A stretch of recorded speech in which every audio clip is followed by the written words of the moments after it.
I'm gonna be a hater today, something that I usually try to avoid. But I also try to be fair and honest, and doing that requires acknowledging both the good and the bad. And I wanted Spider-Man to be good. I've been very positive about Magic's recent sets. Edge of Eternities was obviously fantastic in every way, Dragonstorm was also great, and I even liked Aetherdrift. I know that might be an unusual opinion, but I thought the story of Aetherdrift was fun, it had some heartfelt moments that I appreciated, and I enjoyed how colorful the alternative artworks were. Yeah, it's not my favorite set either, but I thought it was alright. I also don't really have a fundamental issue with Universes Beyond. While I had my reasons to dislike Final Fantasy's precons, I thought the set as a whole was really cool. I don't really know anything about Final Fantasy. The only game I played was 5 on my Game Boy when I was like 10, so I don't have much context for any of these games. But Wizards managed to express enough about the characters and their stories that I felt like I was exploring this whole universe, rather than just having things pointed out to me. I'm not a big fan of referential humor. I think it's lazy and trite. The worst card in Edge of Eternities was Woed Out, because it has nothing to do with anything in the set. It just informs me that the fine people at Wizards played Among Us. I mean, I guess it's cool that you played Among Us, but I don't care. Now, I'm not going to say that you can't have any cards like this. I know lots of people enjoy their references, and so long as it's a limited quantity, I think that's fine. It's a little distracting, but ultimately not a big deal. But it starts being a problem once it becomes a significant portion of what the set represents. Think back to Duskmourn. Duskmourn was a great horror set with a wonderful aesthetic and terrifying monsters. And then there were also the Survivors, which were clearly just a series of references and tropes that existed purely for the sake of having those references and tropes. They made no sense in the story or the environment they were in, and as such, they broke the fantasy of the entire set. This reliance on old tropes and trite ideas was ultimately the main point of failure of Outlaws at Thunder Junction and Murder at Karlov Manor. And the lack of that is part of why I think Edge of Eternities and Tarkir Dragonstorm and Bloomburrow worked so well. They focused on what they wanted to say and showcase, and didn't go around just pointing at other things, saying, "Remember that?" as if that's a replacement for having actual content. But then the Magic's Spider-Man set started getting spoiled, and by now we have seen all of the cards. Now, I don't know much about Spider-Man. I've seen a bunch of movies, and that's about it. I'm familiar with the core ideas, but not the details. So when you show me Madame Web, Clairvoyant, then I have no idea who that is. By itself, that shouldn't be a problem. I don't know who Titus was before the Final Fantasy set either. But with Titus, I was able to learn a lot about him, his allies, and his story just by looking at cards like Farewell or Yuna's Decision. Add in Path to Exile and Together Forever, and I think I've got a really good idea of what happened in Final Fantasy X. Of course, I'm missing a lot of detail, but I have enough to piece something together that feels coherent. But I don't know what to do with Madame Web. She's presented without context. The same is true for Spinneret and Spiderling, Hydroman, Fluid Felon, and Arana, Heart of the Spider. I don't know any of these characters, and this set isn't making the slightest effort to tell me anything about them. I get that Spider-Man is a multiverse, and there are lots of different Spider people, but all a card like Spider UK does is inform me that Spider UK is apparently a thing, and that by itself isn't interesting. What the set should have done is use the surrounding supporting cards to tell me about the world, tell me how these things connect, and why I'm supposed to care about them. But instead, many of them ended up being incredibly generic. Subway Train tells me nothing about Spider-Man. Neither does Steel Wrecking Ball or Professional Wrestler.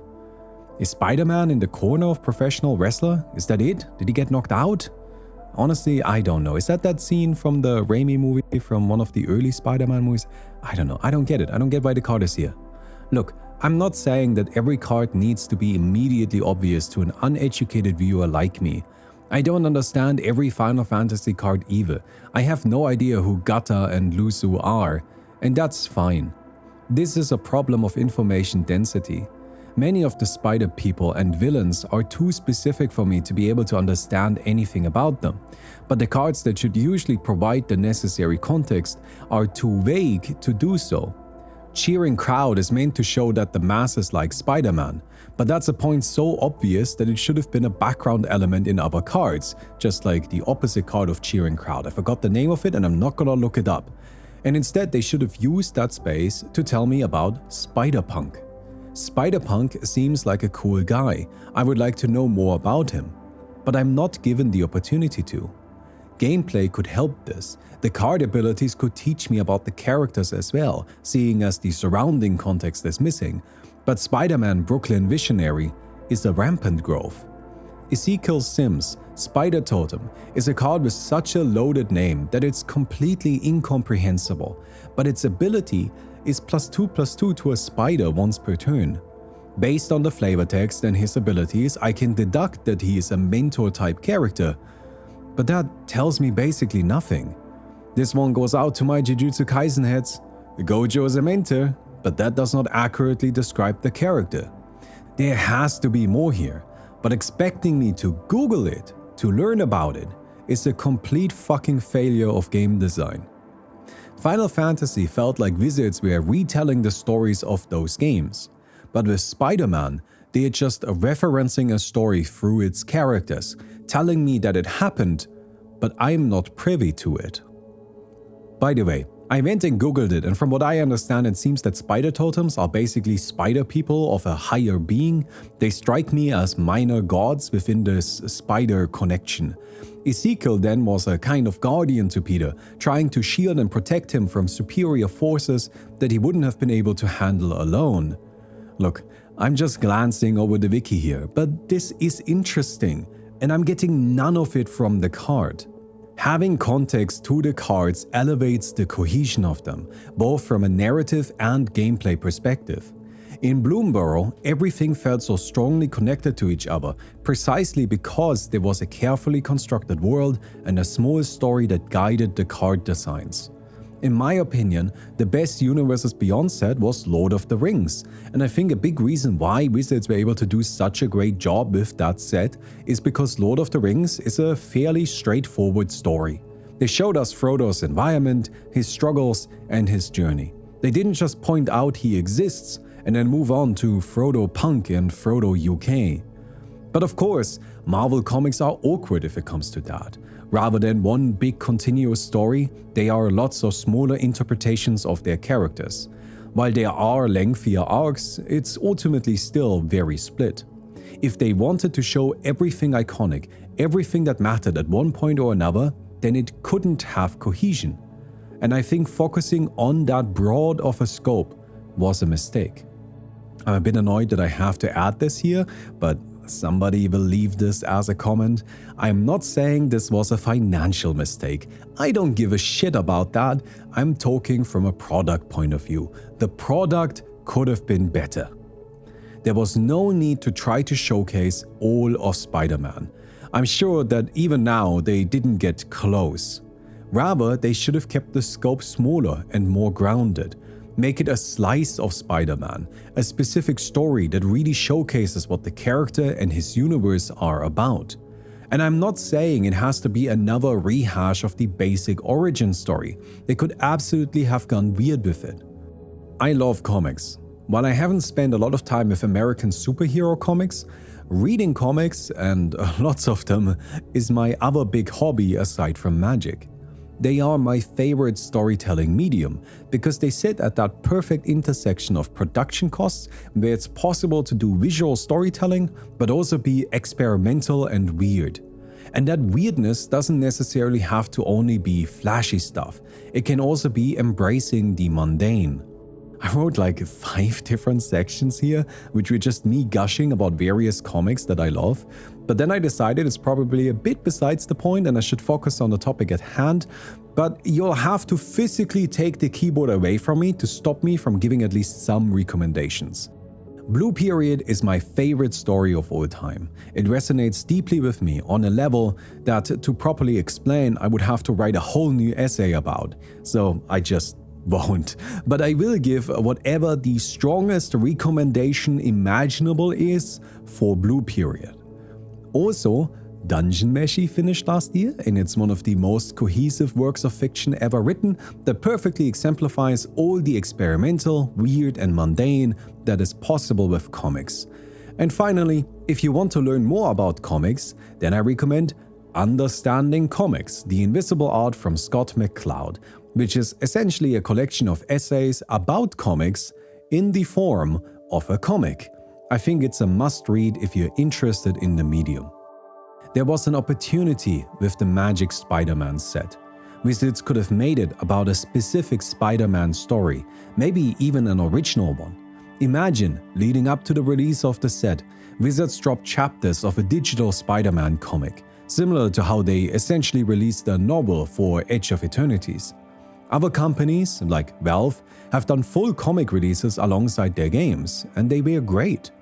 And I know that Wizards don't make comics, but they were collaborating with Marvel.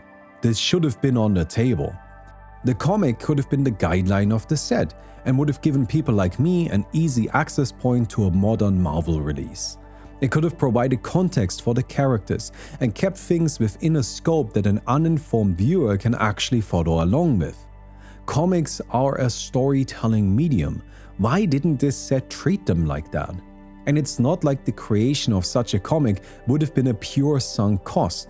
They could have crafted sections of it to function as alternate artworks to then be used on cards. The One Piece card game does this with its manga card treatments, and I think they look pretty cool, even though that art wasn't specifically made for a card game.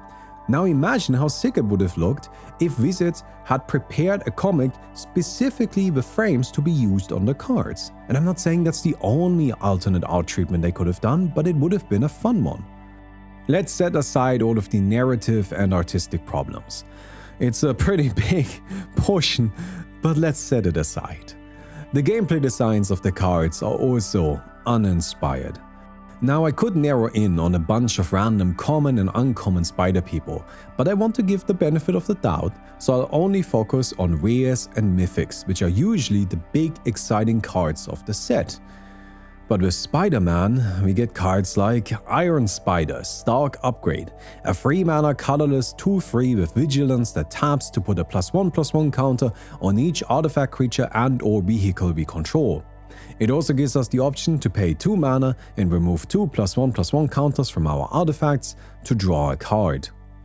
This is just a Steel Overseer. Yeah, it's better, arguably, I mean it's 3 mana as opposed to 2, but either way, it's just bland. It's bland, it's boring. Look at Miles Morales, a Spider-Man even I know. The front side enters and puts 2 counters on creatures we control, and the backside is just a beater with a self-protection ability that doubles counters on attack. This is a double-sided card. They had so much space for a unique effect, and they made it a Colonian Hydra? Spectacular Spider-Man has 100 art treatments, and it's just a selfless spirit. These legendary named characters are functional reprints, and they have to be because there are 79 of them in a set with not even 200 cards in total. Compare that to Final Fantasy, which had 100 legendary creatures, but also 310 cards. It had a lesser legendary density and a much higher density of interesting legendaries. Both pale when viewed in front of Edge of Eternities, which only had 15 legendary creatures, and all the rares and mythics from amongst those had interesting and unique abilities, and even the uncommons were pretty cool. I liked Tanuk a lot. Going through the entirety of Spider-Man, there are only 6 or 7 cards that I find genuinely interesting. Behold the Sinister Six is finally a mass reanimation spell that doesn't make me instantly concede because I don't want to sit there for 30 minutes while you figure out your triggers. Oh my god, I hate Rise of the Dark Realms.